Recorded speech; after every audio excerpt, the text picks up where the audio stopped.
Good morning, students. Myself Minakshi. Hope you all are fine at your home. So, in today's topic, we will discuss about the eutrophication. In the previous class, we have discussed about the water pollution, biomagnification, isn't it? So, this term eutrophication means algal bloom. आपने देखा भी होगा अपने आसपास, basically आप village area को belong करते हैं मोस्ट ऑफ द स्टूडेंट्स, तो आपने देखा कि वहाँ के किसी पॉन्ड में किस तरह से ग्रीन एक मैश आ जाता है, काई सी जम जाती है और वहाँ के जो एक्वाटिक एनिमल्स हैं उनकी डेथ हो जाती है। तो हम इसको शुरू से लेके चलते हैं। What is eutrophication? It is the natural aging of lake or any pond or any water body because of its biological enrichment. जब कोई तालाब नया बनता है, आपने देखा होगा कि उसमें काफ़ी सारी चीज़ें हैं जो नई होती, जैसे कि वहाँ का टेम्परेचर जो है, आप उस पानी को अगर टच करोगे तो आपको ठंडा महसूस होगा। धीरे धीरे जब उसमें एजिंग होती जाती है, आगे बढ़ते जाते हैं, तो उसका पानी आपको स्लाइटली गर्म लगता है, इजंट इट? वहाँ के जो प्लांट्स हैं, वहाँ के जो फौना है, फौना मीन्स एनिमल, छोटे जो एनिमल्स जो वाटर में हैबिटेट रहते हैं उनको हम बोलते हैं फौना, और वहाँ पे जो प्लांट्स होते हैं उनको हम बोलते हैं फ्लोरा। फ्लोरा एंड फौना, ठीक है? Flora related with plants and fauna related with the small animals which resides in that pond water or water body. Clear? तो धीरे धीरे उस तालाब का एजिंग होना, उसको हम बोलते हैं यूट्रॉफिकेशन। और ये आपको पता होगा कि जनरली ये होता किस वजह से है?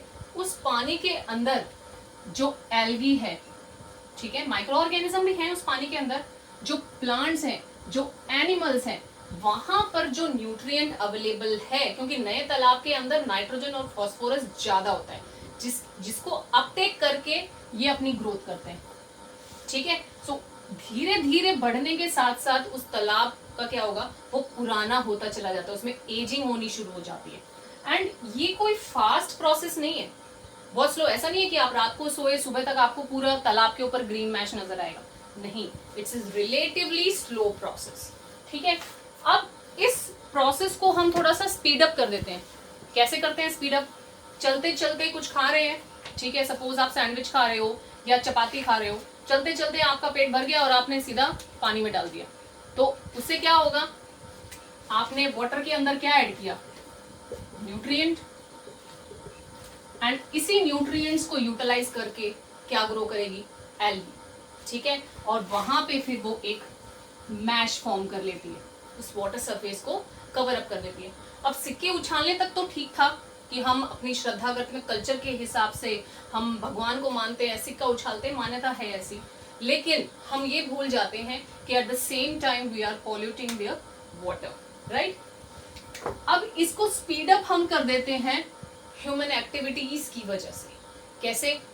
जैसे मैंने अभी आपको बताया कि हम कुछ भी चलते चलते कुछ भी जो वेस्ट है उसको पानी में डंप कर देते हैं, इजंट इट? तो उस वजह से हम इस प्रोसेस को फास्ट कर रहे हैं, राइट? मैंने बताया था अभी आपको, it is a slow process but we are accelerating it, हम उसको बढ़ावा दे रहे हैं, तो वो क्या कहलाएगी? Accelerated eutrophication. So it is the nothing but nutrient enrichment due to human activities and surface runoff. अब human activities you know it very well, जानवरों को तालाब के पास नहला रहे हैं, कपड़े धो रहे हैं, एशेस को पानी में डंप कर रहे हैं, ठीक है, फ्लावर्स हम डाल रहे हैं, तो ये सब क्या है? ये न्यूट्रिएंट्स को हम पानी में ऐड कर रहे हैं, जिसकी वजह से इन ऑर्गेनिज्म की अल्टीमेटली क्या होगी? ग्रोथ स्पीड अप होगी, ठीक है?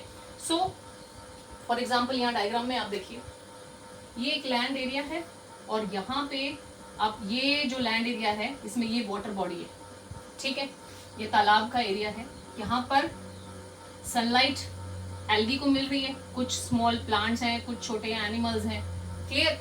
सो आपने कुछ ऑर्गेनिक मैटर इसमें डंप कर दिया, वेस्ट वाटर, इंडस्ट्रियल वेस्ट है या कुछ और वेस्ट आपने ऐड कर दिया, तो लेक के अंदर न्यूट्रिएंट्स एनरिचमेंट हुई। अब वहां पर जो ऑर्गेनिज्म है, सपोज एल्गी है, ये क्या करेगी? सनलाइट को यूज करके, इस ऑर्गेनिक मैटर को यूज करके अपनी ग्रोथ करेगी, रिप्रोडक्शन होगा, से क्या होगा? पूरा जो तालाब का पानी है वहां पे एल्गी इसको कवर अप कर लेगी धीरे धीरे, ठीक है? सो पूरे सरफेस वाटर जो है वो कवर अप हो जाएगा, किससे? एल्गी की ग्रोथ से। So what happen ultimately? Fishes जो हैं वो मरनी शुरू हो जाएंगे. It leads to the mortality of the fishes.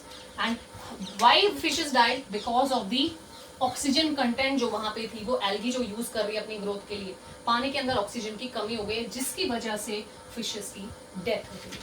समझ रहे हैं? So this is what about this topic eutrophication, कि यहाँ पर जो नेचुरल एजिंग हो रही है लेक की, उसको हम स्पीड अप कर रहे हैं अपने एक्शन से, right?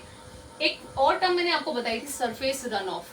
This surface run of, for example crop field के अंदर हम प्लफ करते हैं, सीड सोइंग करते हैं, उसके बाद हम क्या करते हैं, फर्टिलाइजर्स और मैन्योर डालते हैं.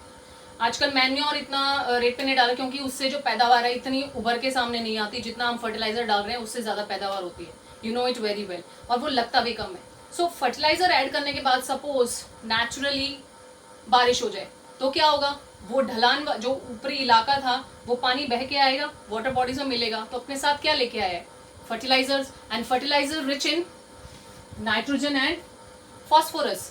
तो ऑब्वियसली क्या हुआ वाटर बॉडी के अंदर, न्यूट्रिएंट एनरिचमेंट, जिसकी वजह से क्या हुआ, यूट्रोफिकेशन, राइट?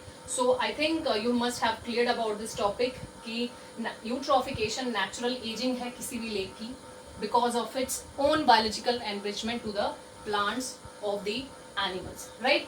अब इस प्रोसेस को हम स्पीड अप कर रहे हैं because of our activity, जिसकी वजह से क्या होगा, जो वहाँ की जो aquatic life है वो डिस्टर्ब होगी. So that's all for today. In the next class we will discuss about the solid waste treatment, या फिर हम केस स्टडी पढ़ेंगे सीवेज ट्रीटमेंट की. Thank you so much.